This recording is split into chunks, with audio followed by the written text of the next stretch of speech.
The most important factor that you need to know is that you have to understand how money works.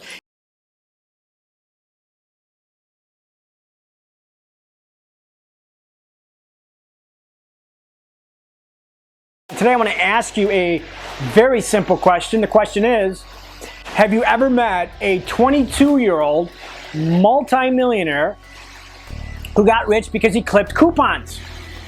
Or maybe he had an awesome 401k plan. Or maybe he stopped drinking expensive Starbucks coffee and canceled all the movie channels. Thing is, you're probably laughing right now, and that's a good thing. It's because you realize these people don't exist.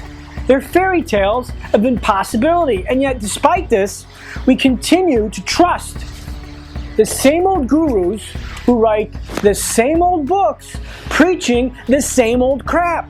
Well, what crap am I talking about? Well, you know it as the get-rich-slow financial plan. I call it the wealth in a wheelchair financial plan, or the slow lane. And I know you're familiar with it. It sounds a little something like this. Go to school, graduate, get a good job, save 10% of your paycheck, live mindlessly frugal, yes, quit dining out at expensive restaurants, stop drinking that expensive coffee, buy a used car, cancel all that debt, and then one day, I don't know, when you're 65, 70 years old, you're going to retire rich. You're going to be the richest guy in the retirement home. Folks, this is a lifetime subscription to mediocrity, and it doesn't pay off until the twilight of your life. I retired 30 years early, and when I say retirement, I don't mean I'm on the golf course or playing bridge. I mean I'm doing exactly what I want to do. I have total freedom. I did that 30 years early, and you know what? I don't have a 401k. I don't have an IRA. I'm not known to clip coupons. I live in a nice house. I drive a fairly expensive car. The get-rich-slow plan is predicated on two factors, and it's hope and time. Hope and time. If hope and time is your plan for financial freedom, you're going to be in trouble. What happens if you don't have a job? I guess the plan fails. What happens if you have a job that doesn't pay you what you're worth? I guess the plan fails. What happens when the stock market loses 40% of your money in 1 year? I guess the plan fails. You see, it's predicated on hope and time. You heard the guru say it, give it 40, 50 years and then you'll be rich. What happens if you die young? How many of us aren't going to be here when we're 65 or 70 years old? You see, that plan is predicated on hope and time.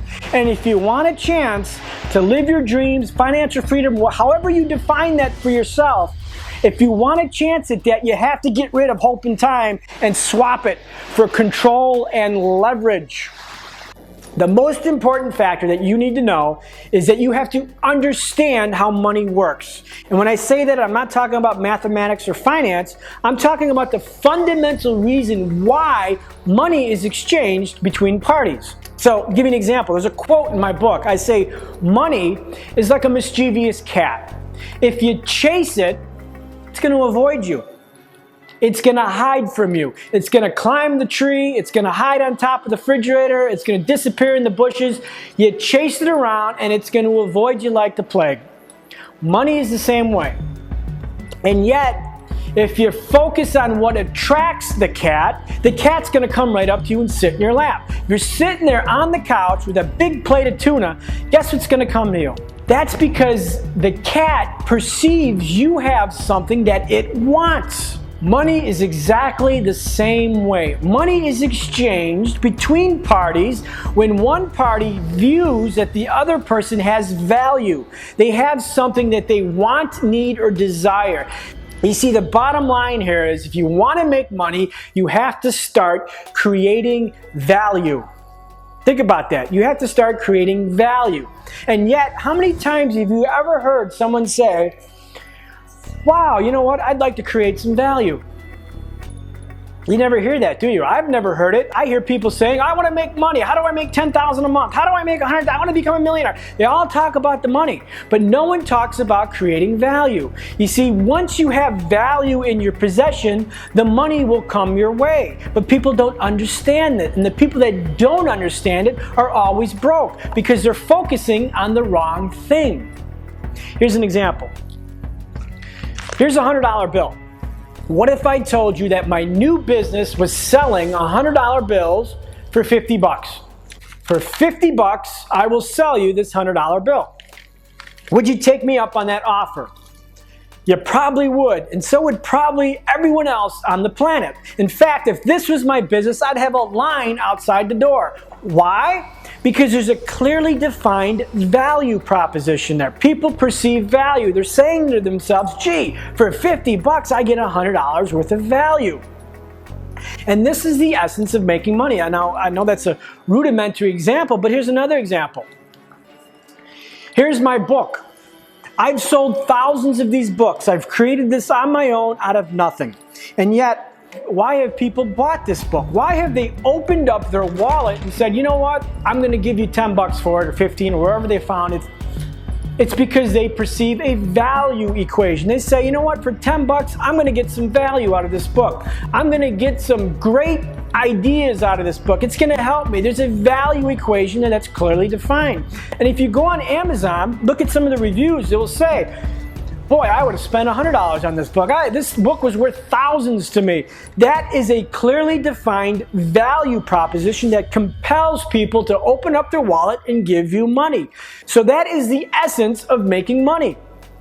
If you want to make money, stop thinking about making money and start thinking about the value equation. What value have you created? What invention have you made? What do you offer to the world that will compel people to give you money? Because if you're sitting around saying, I want to make money, what in effect you're saying is, the translation is, I want to create value. I want to convince somebody to give me money. That's what making money is. You're trying to convince somebody to give it to you. To wrap this up, if you want to start making money, start making value, start creating value. And then what's going to happen is the money will start coming to you versus you having to come to it, or you chasing it. Now here's number one. It's the formula for getting rich. It also explains why you're in your present position, whether you're earning $6,000 a year, or $16,000, or $60,000, or $600,000. It applies to every adult, whether he's employed or unemployed. It applies to the richest man and to the poorest, and every person in between. And here it is. Our rewards in life will always be in exact proportion to our contribution, our service.